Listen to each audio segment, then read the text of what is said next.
ceea ce urmărește această guvernare criminală este să ne obosească, este să ne plictisească, crezând că nu ne-au plictisit suficient, ne-au cam plictisit, ne-au cam obosit.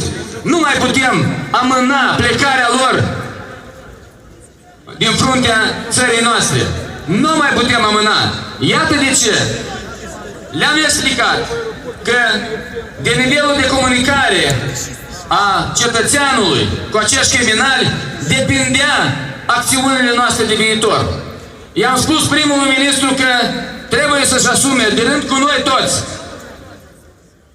darea caracterului permanent a acțiunilor noastre de protest. I-am spus că noi nu plecăm de aici până nu ne luăm țara înapoi. Vrem țara înapoi! Vrem țara înapoi!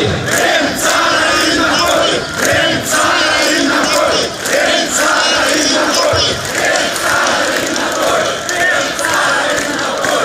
Vrem țara înapoi!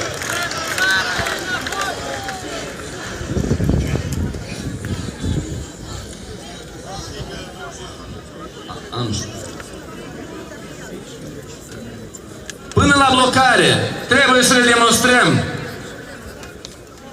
Lăsați. Le-am demonstrat și au... Cum să vă spun eu? Criminalii ăștia s-au așteptat că va fi război. Ei au provocat, ei au încercat să provoace totul. Ne-au făcut că suntem din Donbass, că suntem din statul islamic, că suntem nu știu de pe unde suntem. Acum fac tot felul de show-uri, fac tot felul de fotografii cu niște exponenți a unui partid politic. Uitați-vă unul la altul, uitați-vă cât de civilizați sunteți.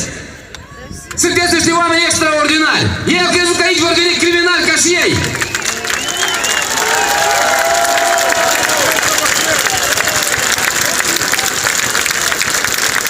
Este o sfidare la care pur și simplu, nimeni dintre cei care au organizat această manifestație nu s-a așteptat.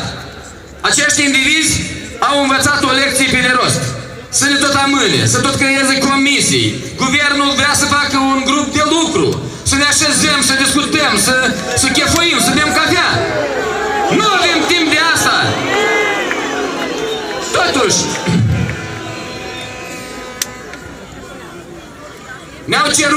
ne-au cerut ca acest grup de intermediere și reprezentare, girul Marii Adunări Naționale și a cetățenilor din Republica Moldova, să se ducă la Ministerul Agriculturii să discute cu streleți.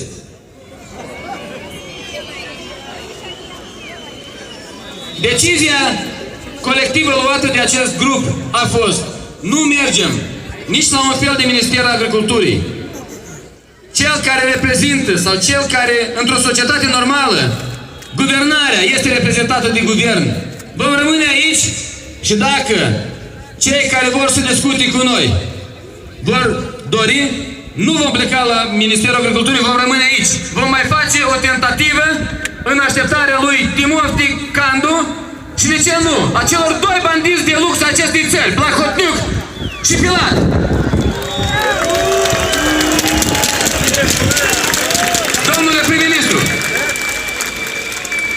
Domnule prim-ministru, știu că ne vedeți de acolo. Mai aveți o mică sarcină. Pe lângă cei doi criminali oficiali, chemați-și pe ceilalți doi. Populația din